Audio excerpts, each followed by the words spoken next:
fazíamos cultos durante a semana, nas quartas. E eram cultos que realmente Deus nos visitava. Não que os outros cultos Deus não visitasse, mas eram cultos que realmente tinha algo especial. E nós, como eu já disse aqui, estamos iniciando uma nova etapa para a igreja. E nós cremos que o modelo hoje de trabalho é nós realmente trabalharmos dessa forma, voltarmos com os cultos como era antigamente. E eu acredito que a cada tempo Deus vai nos direcionando. Amém? Abra sua Bíblia, tem que ser rápido. Abra sua Bíblia no livro de Josué, capítulo 1, verso do 1 ao 5.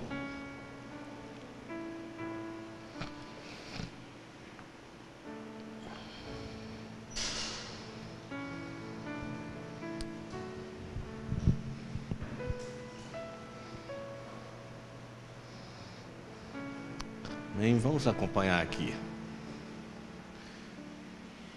E sucedeu depois da morte de Moisés, servo do Senhor, que o Senhor falou a Josué,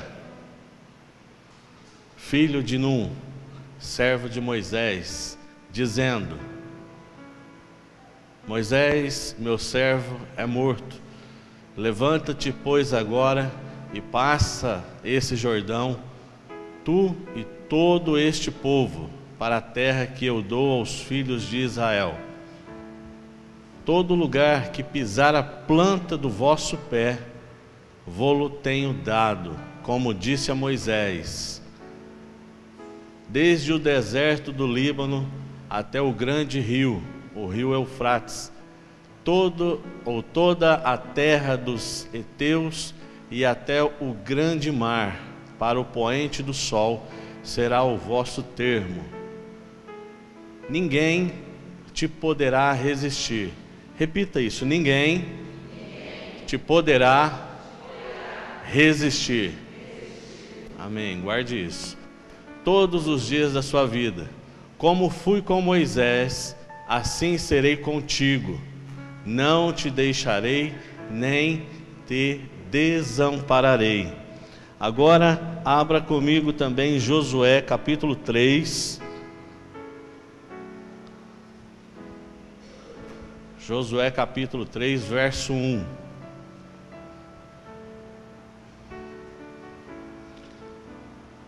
Levantou-se, pois, Josué de madrugada, e partiram de Sitim, ele e todos os filhos de Israel, e vieram até o Jordão, e pousaram ali, antes que passassem.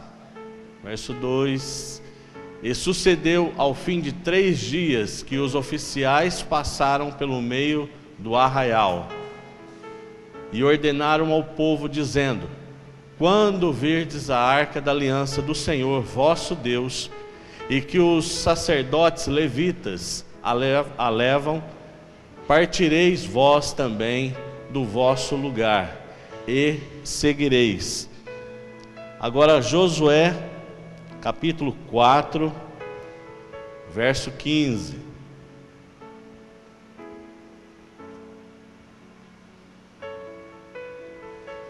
Josué capítulo 4, verso 15. Falou, pois, o Senhor a Josué, dizendo: dá ordem aos sacerdotes que levem a arca do testemunho, que subam do Jordão. E deu Josué ordem aos sacerdotes. Eu acho que está um pouco alto, está dando bastante retorno aqui para mim. E deu Josué ordem aos sacerdotes, dizendo: subi do Jordão. Verso 18. E aconteceu que como os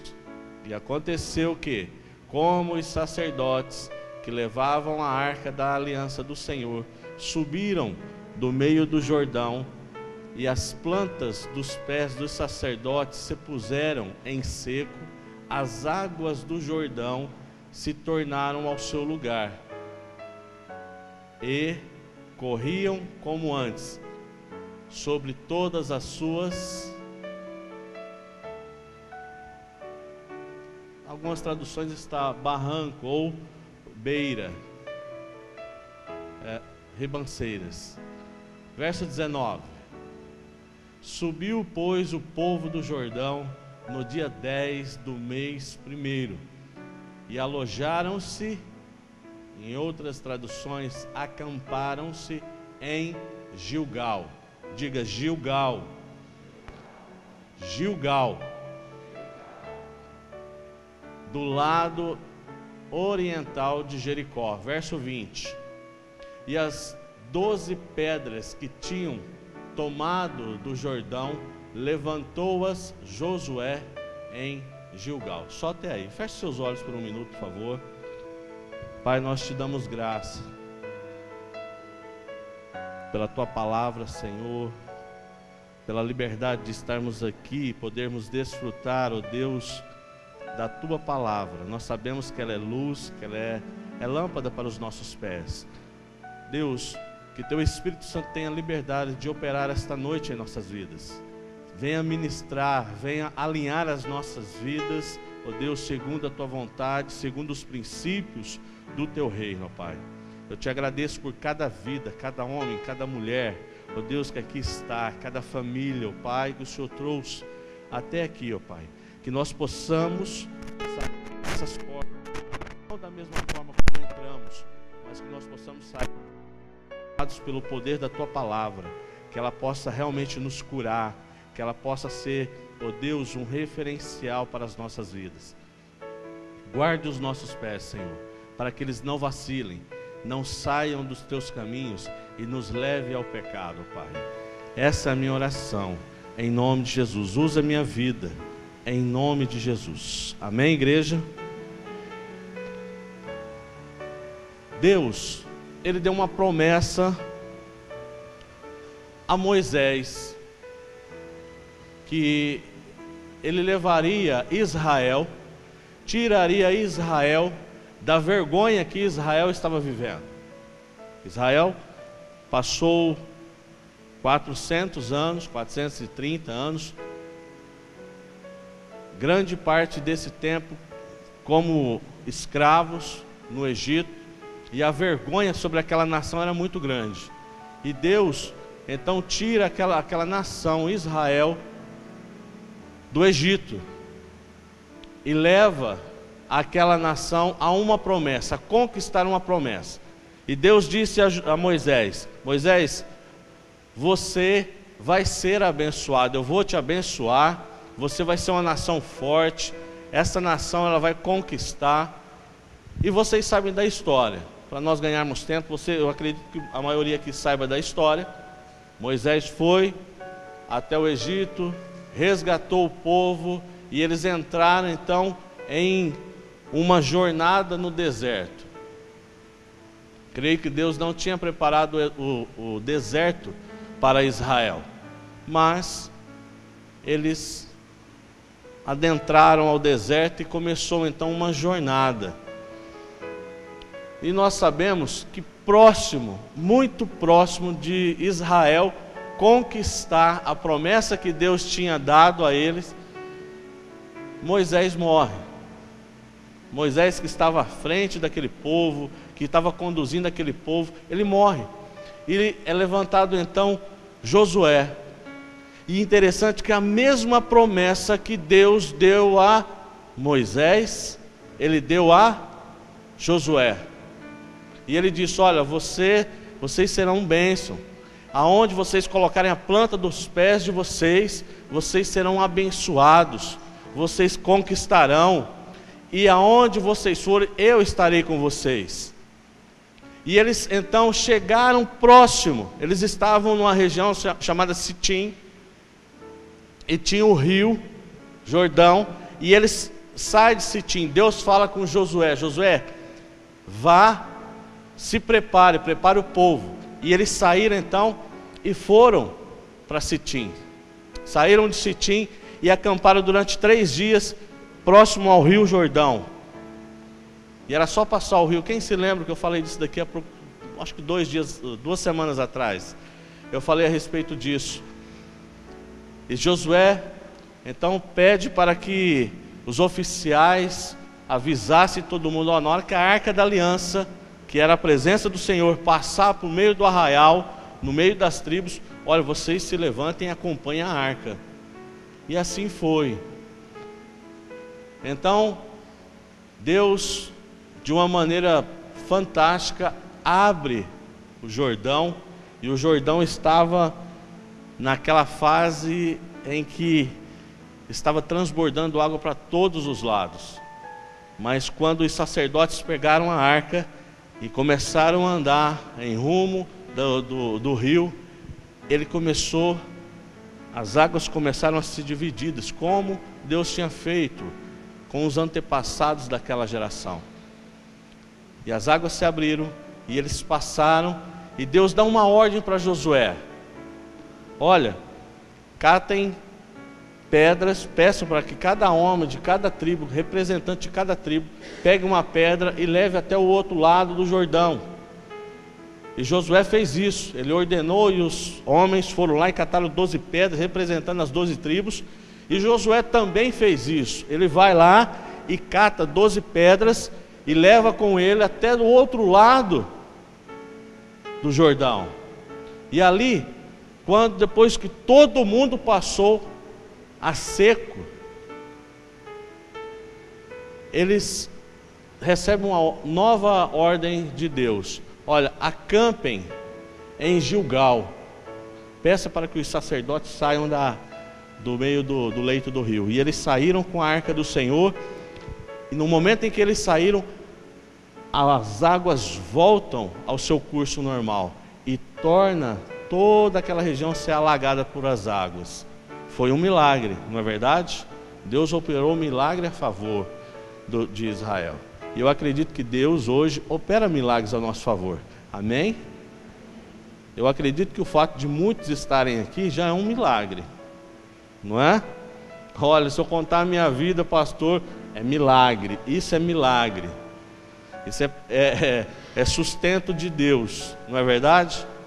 Mas entenda uma coisa: quando Deus falou para Josué, falou para Moisés, depois ele fala para Josué que ele estaria com eles todos os dias e que ninguém iria resisti-los.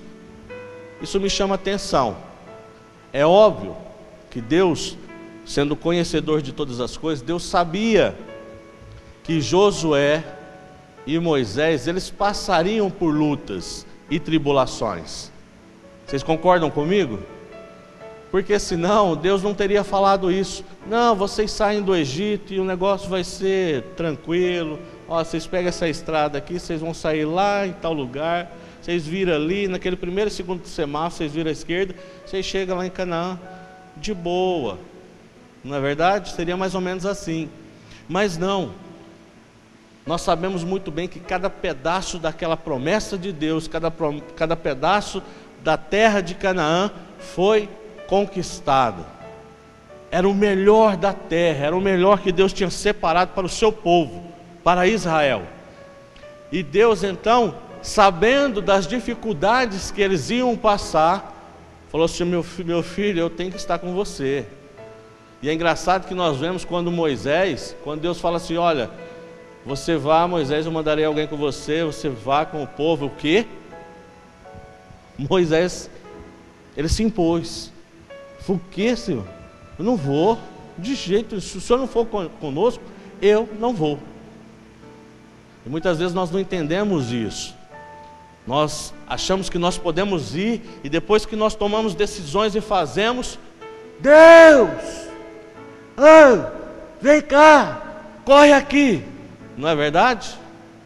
Tomamos decisões na nossa vida sem buscar uma orientação, sem uma confirmação de Deus. Se Deus realmente está com a gente. Aprenda uma coisa, querido.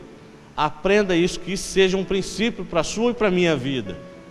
Eu só vou se Deus estiver comigo.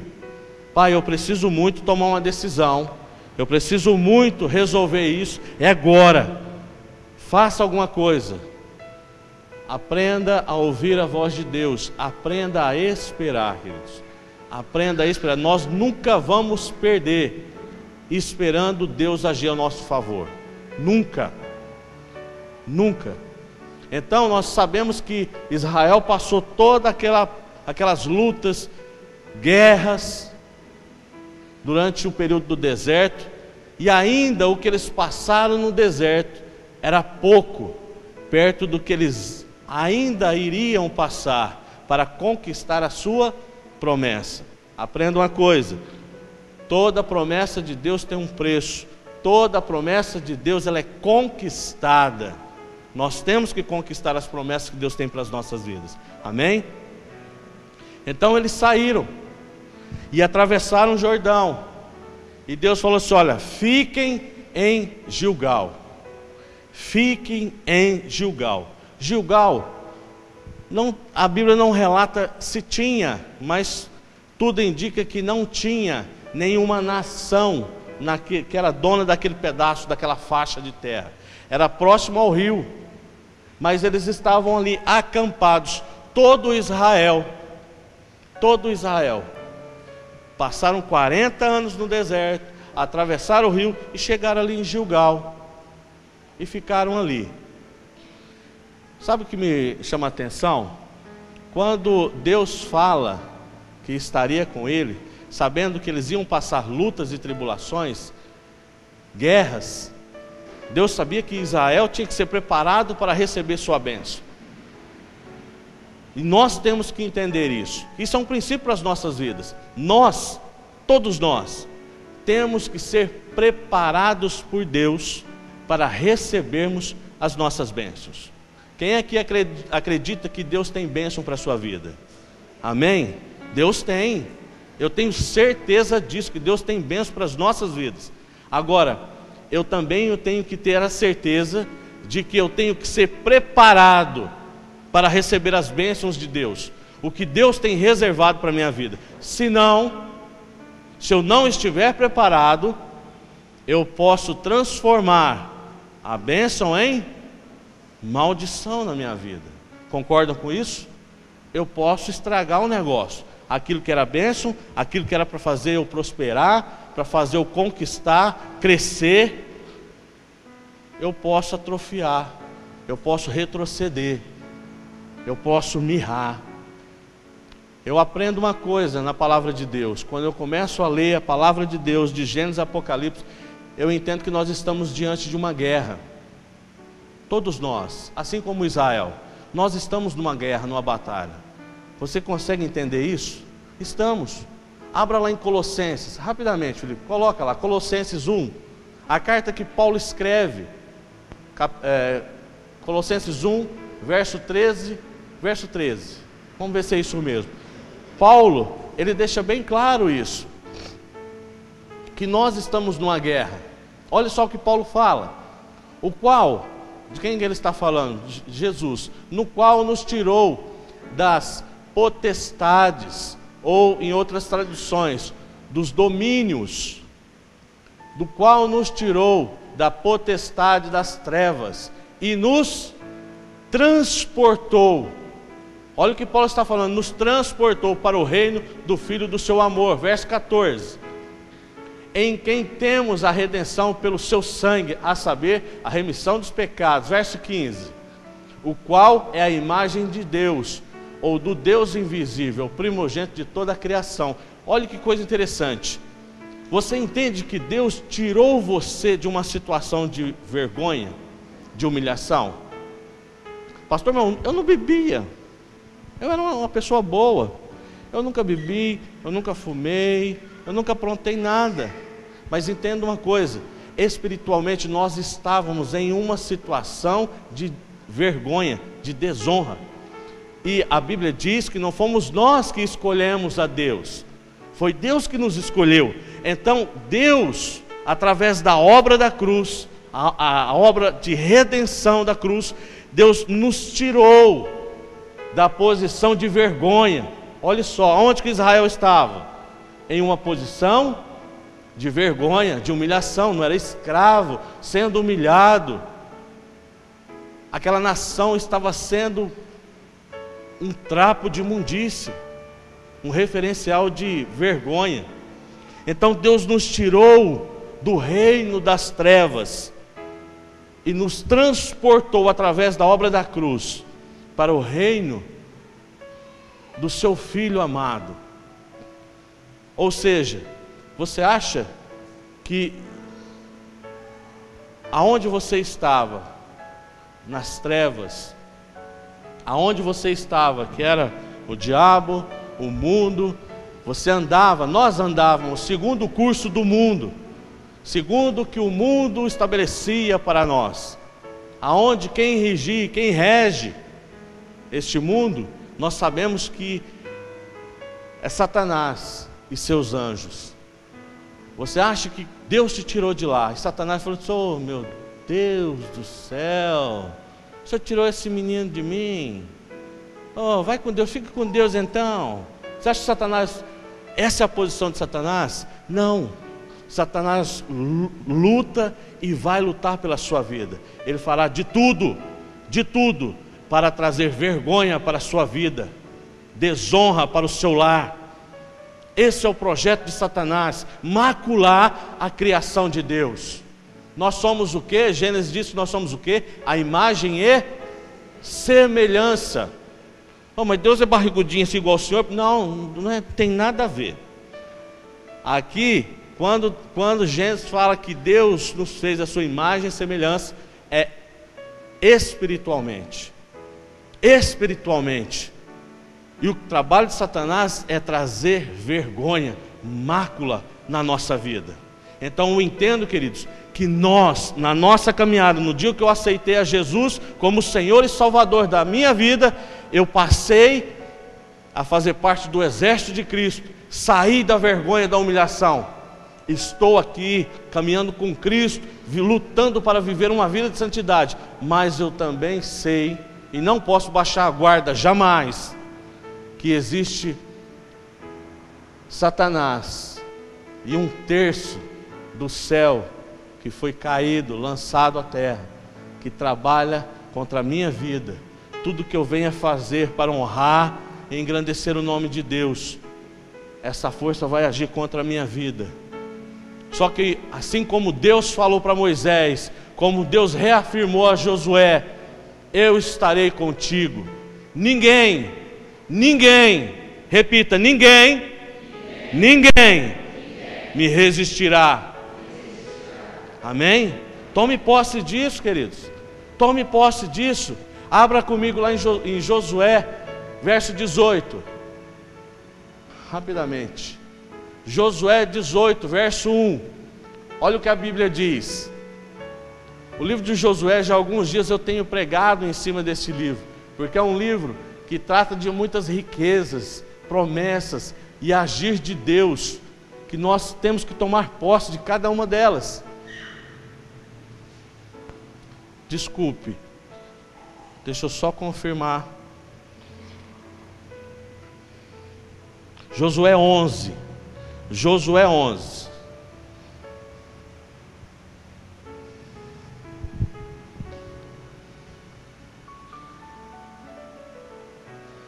E sucedeu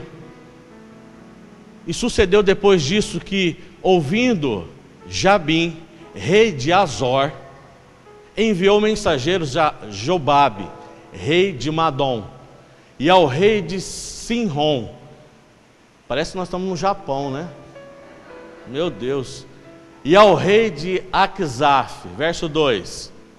E aos reis que estavam ao norte, na região montanhosa, na Arabá, ao sul de Quinerote, na baixada e nos planaltos de Dor, ao ocidente. Verso 3. Aos cananeus do oriente e do ocidente, e aos amorreus, e aos heteus, e aos perizeus, e ao jebuseu, nas montanhas, e ao Eveu, ao pé do Hermon, na terra de Mizipá. Saíram, pois, estes, e todos os seus exércitos com eles, muito povo. Repita comigo: muito povo. Em multidão, como a areia que está na praia do mar, e muitíssimos cavalos e carros. Verso 5. Todos esses reis se juntaram e vieram e se acamparam junto às águas de Merom, para pelejarem, ou seja, para guerrearem contra Israel. Olha só a situação. Olha só essa situação. Josué está ali em Gilgal. Deus, por uma direção de Deus, Josué acampa Israel em Gilgal. E ele fica ali. Mas corre-se a notícia: olha, os israelitas estão aqui em Canaã. Olha, vamos tomar cuidado. Quem se lembra da pregação que eu dei aqui há 2 semanas atrás sobre Jericó? O que Jericó, o rei de Jericó fez? Fechou a cidade, sabendo que Israel estava em Canaã. Ele fechou a cidade. Olha, só entra e sai aqui. Tem que fazer uma revista. Da onde você é, com quem que você está, sua identidade. Mais ou menos cercou, fechou o cerco. Por quê? Porque eles sabiam que Israel estava ali. Aí, esses reis se juntaram. Quando chega a notícia nesses reinos, eles se juntaram. Falaram: nós não podemos aceitar Israel tomar posse desta terra. E se juntaram. E a Bíblia diz que eram muito povo. Era muito povo. Imagine quantos reinos se juntaram. Ó, vou te falar, hein? Israel está aqui. Não, eu estou dentro. Vamos levantar aqui uma força para jogar esse povo para fora. E passa um fio para outro, e chama a outro, e de repente uma grande multidão, que a Bíblia relata como tamanha era essa multidão, como a areia da praia, quase incontável. E eles se reuniram em Merom para guerrear contra Josué e Israel. E Josué estava em Gilgal. Estava lá, tranquilo. Agora, entenda uma coisa, queridos. Como eu já disse aqui, nós temos que ser preparados para receber a promessa de Deus. Nós temos que ser preparados para receber a promessa de Deus. Deus sabia que se ele entrasse com Israel, do jeito que ele saiu do Jordão, para guerrear com aquelas nações, Israel seria fulminado. Eles acabariam com Israel. Eu aprendo uma coisa: toda vez que eu leio a palavra de Deus e vejo o agir de Deus em todas, tanto no Velho quanto no Novo Testamento, eu vejo a ação do Espírito Santo levando uma nação como a nação de Israel, levando homens como Paulo a entrar em lugares que ninguém tinha entrado para pregar a palavra de Deus, para propagar o reino de Deus. Eu entendo um agir do Espírito Santo. E eu entendo também que Deus, o Deus que eu e você servimos, Ele age com estratégia. Deus, Ele é estrategista. Amém? E eu vou mostrar para você. Estratégia. Eu fui buscar essa palavra. Olha o significado de estratégia.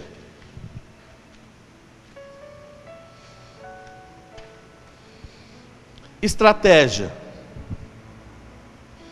Ciência das operações militares.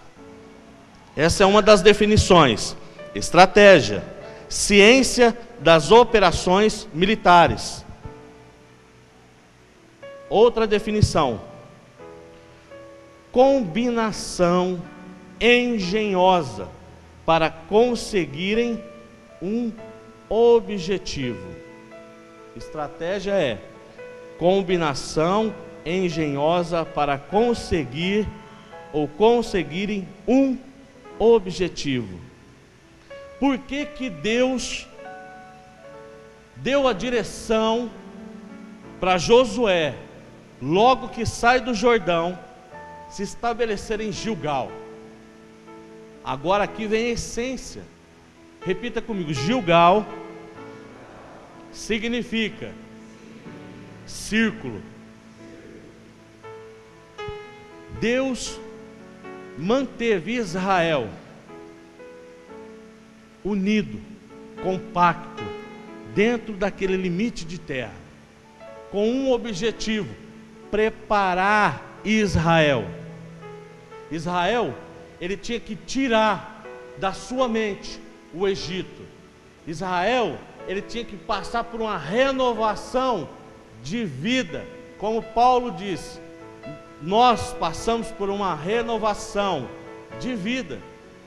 Tinha que cair por terra da cabeça, da mente de Israel, que eles não eram mais escravos. Lembrem-se que no meio do deserto, alguns falaram assim: por que que nós estamos sofrendo tanto aqui, se nós tínhamos o alho e a cebola do Egito? E quando Moisés manda aqueles 12 espias para vigiar, para sondar Canaã, a terra da promessa, o que acontece? Aqueles homens voltaram, 10 homens voltaram com um laudo, com uma visão do que eles tinham visto ali. Não é verdade? Olha, o povo lá é grande, nós não vamos conseguir. Mas Josué e Caleb deram um parecer favorável: nós vamos conseguir, Deus está conosco. Deus está conosco. Então eu entendo que Deus, queridos, Ele tem que preparar a nossa mente. Nós temos que tirar da nossa mente o mundo que viveu, que dominou, que nós estamos habituados a viver, os conceitos, os princípios que regeram a nossa vida até ontem, até o dia em que eu aceitei a Jesus como Senhor e Salvador da minha vida. E eu entendo que Deus tem uma promessa para a minha vida, e eu tenho que entender que essa promessa eu só vou conquistar a partir do momento que eu me posicionar como uma pessoa capaz de administrar a bênção, a promessa que Deus tem para a minha vida. Agora escute isso: em Gilgal, que significa círculo, Deus fez algo tremendo em Gilgal, em Israel. Aconteceram 3 coisas que mudaram a vida de Israel: a consciência, a visão, a ótica de Israel. Aconteceram 3 coisas fantásticas. Primeiro, se você quiser anotar isso, primeiro, circuncisão. Israel saiu do Egito, e durante esses 40 anos, aqueles que saíram do Egito, homens e mulheres que saíram do Egito, morreram. Somente Josué e Caleb conseguiu colocar seus pés, daquela nação toda que saiu do Egito, somente Josué e Caleb colocaram os pés na sua promessa, na terra prometida. Morreram porque murmuraram durante esses 40 anos, e surgiu então uma outra nação. Aqueles homens que saíram do Egito, eles eram homens circuncidados, eram homens que tinham uma marca da promessa, que Deus tinha mandado, que Deus tinha ordenado que eles fossem circuncidados para ser reconhecido que eles eram propriedade do Senhor. Aí eles morreram, e essa geração que nasceu no deserto, nenhum homem foi circuncidado. E a primeira coisa, em Gilgal, Deus fala para Josué: Josué, pegue uma pedra. Ai meu Deus, quem sabe o que é a circuncisão? Ele corta ali, ai meu Deus, com uma pedra. Faça com uma pedra uma faca e circuncide todo homem. Essa foi uma ordem de Deus. Por quê? Porque a circuncisão, ela representa a marca de que aquele homem, que aquela nação, ele é de Deus. A circuncisão representa intimidade. Quem toca, desculpe a palavra, a expressão, mas quem toca aos casados, quem toca nos seus órgãos genitais? Somente uma pessoa de extrema intimidade. Sim ou não? Sim ou não? Sim, intimidade. Josué, com a pedra, ele circuncida todos os homens. Intimidade. É isso que Deus queria daquele povo. Intimidade, para eles saberem quem era o Deus que eles serviam, quem era o Deus que estava cuidando deles. Intimidade. A circuncisão representa intimidade, aliança com Deus. Aliança.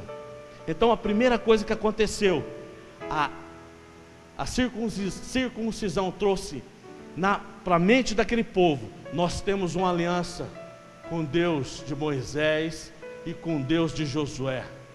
Nós temos uma aliança.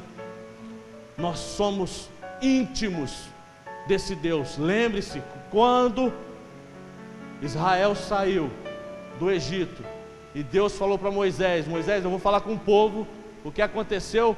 Deus, olha, santifique o monte. O que aconteceu com o povo? O povo correu quando Deus começou a se manifestar. Quando Deus começou a falar, raios, trovões, o povo, correu. Moisés, fala você com o teu Deus aí, porque nós não vamos falar com esse Deus não. Correram. O povo não sabia o que era intimidade, não conheciam a Deus. E aqui nós vemos em Gilgal que Deus trouxe intimidade.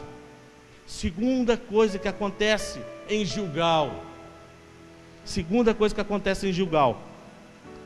Páscoa. Deus falou para Josué: Josué, fale para o povo celebrar a Páscoa. Quem se lembra o que significa Páscoa? Quem se lembra? A Páscoa, a celebração da Páscoa, eram os coelhinhos? Não, era o êxodo, a saída de Israel da vergonha. Era a saída de Israel do Egito, êxodo. E por que Deus manda Israel celebrar a Páscoa em Gilgal? Quando você sai de casa, ou melhor, ninguém aqui sai de casa sem um rumo, não é verdade? Quem tem sã consciência, não é verdade? Se eu saio de casa, a primeira coisa que acontece é me perguntarem para onde eu vou, não é verdade? Se você é casado, bem, onde você vai? Não é? Se você é solteiro, menino, aonde você vai? Com quem você vai? Não é verdade? Olha lá com quem você está andando. Mas você tem que ir. Mãe, eu vou lá na casa do fulano, estou indo na igreja. Então você sai de casa com um objetivo: vou fazer caminhada, vou na academia, sei lá, mas você sai de casa com um objetivo. Sim ou não? Deus pede para que Josué mande Israel celebrar a Páscoa com um objetivo. Nós estamos celebrando, festejando a Páscoa, que era a saída. Espera aí, mas nós saímos do Egito e nós saímos do Egito com um objetivo, e nós estamos aqui pisando no nosso objetivo. Deus estava ativando naquele povo a fé. Eu consegui, nós conseguimos, nós estamos aqui, olha aqui, essa terra é terra de promessa, é terra da nossa promessa, nós estamos sobre a nossa promessa, então nós conseguimos, chegamos aqui, Deus nos trouxe até aqui. Vocês estão entendendo o meu raciocínio, queridos? Deus está preparando a cabeça de Israel. Psicologicamente, Deus está trabalhando na mente de Israel, para eles receberem a promessa deles. Amém? Nós temos que entender isso. A terceira coisa que acontece em Gilgal, e Deus deixou isso bem claro: cessou o maná, acabou. Deus cortou o maná. Se lembra do maná? Moisés, nós estamos com fome. Então Deus mandou um maná, algo que eu tentei a explicação, o significado de maná, mas é algo indefinido. Mas Deus manda aquilo, e cada dia o pessoal comia aquilo, se renovava todos os dias. Maná. Mas o que é o maná? A definição que eu cheguei para maná é o seguinte: milagre de Deus, favor de Deus. Entenda uma coisa: há momentos na nossa vida que nós precisamos de milagre. Não precisa? Precisamos de milagre na nossa vida financeira, não é verdade? Precisamos de milagre no nosso casamento, não é verdade? Precisamos de um trabalho. Deus opera, olha, só o Senhor para me colocar dentro daquela empresa, só o Senhor para restaurar a saúde. Milagre. Só que entenda uma coisa: Deus não nos chamou para vivermos de milagre. Deus não nos chamou para vivermos só de milagre. Deus então fala para o povo: plantem. E eles começaram a plantar. E eles começaram a plantar. E foram plantando. E chegou o tempo da colheita. E eles colheram. E depois que eles colheram, eles fizeram o quê? Comeram. O que eu entendo aqui: eu plantei, eu colhi, eu comi. Eu olho para o solo, eu olho para a terra, eu valorizo. E a Bíblia diz que aquela terra era uma terra que manava leite e mel. E eles começaram a valorizar aquela terra. Poxa, que isso, que terra boa! Essa terra realmente mana leite e mel. É uma terra produtiva. Aonde que nós vamos achar uma terra dessa? Nós não vamos abrir mão dessa terra, nós vamos lutar por essa terra. Vocês estão entendendo? Amém? Nós vamos lutar por essa terra. Eu vou lutar pela minha salvação. Eu vou lutar pela minha salvação. E juntaram-se reis, e uniram-se nações, e vieram contra Josué e contra Israel. Verso 6 do capítulo 11. E Deus fala para Josué: não tenha medo. Não tenha medo deles. Não tenha medo. E é isso que nós temos que colocar em nosso coração, querido. Nós não podemos ter medo das lutas, das adversidades que sobrevêm sobre as nossas vidas, daquelas lutas que nós achamos que nós vamos ser sucumbidos, que nós vamos morrer, que elas vão nos sufocar. Nós não podemos ter medo, porque Deus está conosco a todo ou em todos os momentos. Amém? Para encerrar, verso 18 agora, Felipe, pode colocar, desculpa, capítulo 18. Depois que eles conquistaram, Josué conquistou a terra de Canaã. Cada tribo pegou seu pedaço de terra, e eles conquistaram. Verso 18, capítulo 18, desculpa, verso 1. E toda, preste atenção, e toda a congregação dos filhos de Israel se reuniram aonde? Em Siló. E ali armaram a tenda da congregação, depois que a terra lhes foi sujeita, ou seja, depois que a terra foi conquistada. Depois que eles conquistaram a terra, eles conquistaram a terra aonde? Aonde que eles estavam? Em Gilgal. Escute isso. Todos nós, queridos, todos nós, eu acho que Gilgal nunca vai sair da nossa vida, porque nós sempre vamos estar aprendendo. Deus sempre vai estar entregando responsabilidades novas para todos nós. Deus vai te capacitar a conquistar sempre alguma coisa. E nós vamos aprender com isso. Então eu entendo que Gilgal sempre vai fazer parte da nossa vida. Gilgal é lugar de ensino, de nós realmente sermos descontaminados de princípios que o mundo implantou, a família implantou na nossa vida, conceitos que foram criados por nós. Em Gilgal, nós temos que ser renovados, recebemos uma mente de um cristão verdadeiro. Agora entenda uma coisa, a Bíblia diz que depois que eles conquistaram a arca do Senhor, a arca da aliança, estava onde? Em Gilgal. Gilgal se tornou a fortaleza de Israel, aonde eles se consultavam, faziam reuniões para as batalhas. Depois que eles conquistaram,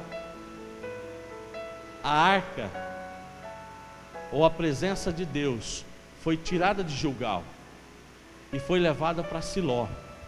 E se você procurar aonde fica Siló, aonde ficava Siló, Siló ficava numa região montanhosa. Quem se lembra, lá em 1 Samuel, capítulo 1, de Eucana, marido de Ana. E a Bíblia diz que existia um homem, e seu nome era Eucana, que tinha duas mulheres, Ana e Penina. E todos os anos Eucana, com sua família, fazia o quê? O quê? Subia. 1 Samuel, capítulo 1. Ele subia com sua família para quê? Para adorar ao Senhor. Aonde? Em Siló. Porque lá estava a tenda da congregação. Sabe o que eu entendo aqui, queridos? Na nossa vida é necessário um Gilgal. Nós temos que aprender em Gilgal, para depois que conquistarmos, para depois que vencer as nossas batalhas, derrotar os nossos inimigos. E eu falo inimigos, não são só os inimigos externos, mas internos, minha vontade, meus maus desejos, meu caráter deformado. Depois que eu vencer ou alinhá-los aos princípios de Deus, aí eu tenho condições de ir até Siló, aonde está a presença de Deus. Porque eu acredito, queridos, que eu e você, Deus está nos preparando para lugares altos. Amém? Deus está nos preparando para lugares altos. Siló era aonde estava a tenda da congregação. Eu acredito, queridos, que nós temos que ser preparados, e nós estamos sendo preparados. Muitos aqui,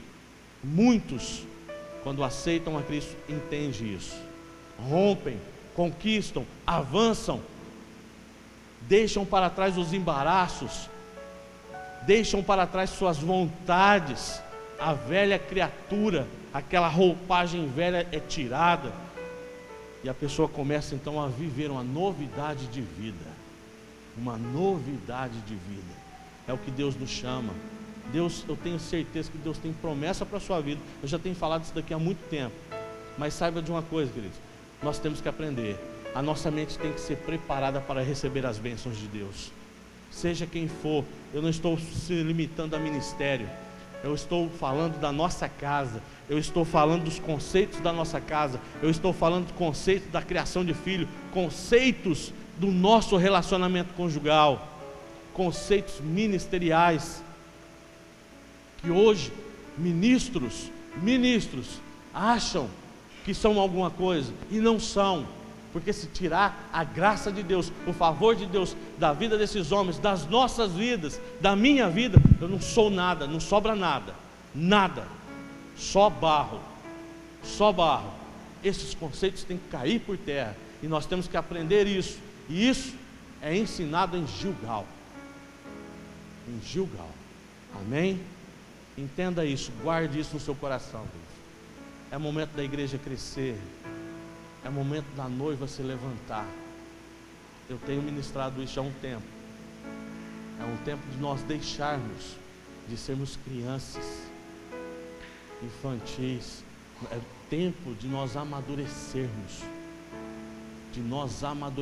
Olhar para o nosso Deus, e diante de um Deus um Deus que é infinito, que não tem limites, nós nos tornamos seres tão limitados, tão medíocres, sendo que nós podíamos desfrutar e temos condições para desfrutarmos de tudo que Deus tem para as nossas vidas. Amém? Fiquem de pé. Eu quero orar com você.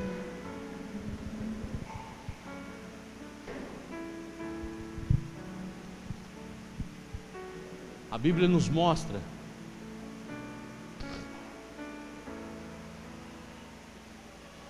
que homens e mulheres que entenderam isso, que entenderam que eles estão em um processo, que eles entenderam que eles têm que conhecer, ter uma mente nova, viver uma novidade de vida, passar por uma restauração. A Bíblia nos mostra que esses homens, essas mulheres, desfrutaram de algo sobrenatural. Sobrenatural. Vai lá, filho. Sobrenatural. Algo que o mundo, nem ouro, nem fama, nem a prata, nenhuma riqueza, nenhum prazer desse mundo pode se comparar ao que essas pessoas desfrutaram. Nada. Paulo, ele nos ensina. Ele ensina a igreja, ou as igrejas em que Paulo se fez presente. Ele ensina que a nós cabe buscar a Deus, viver na presença de Deus. O resto é apenas resto. Eu quero convidar você aqui à frente. Eu quero fazer. Hoje à tarde eu estava orando aqui no escritório.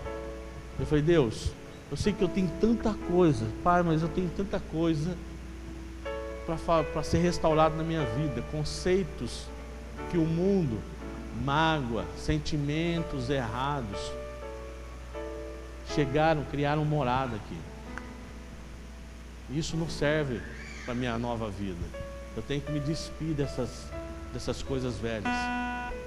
Mas eu entendo que assim como o Senhor falou para Josué e Caleb, que sozinho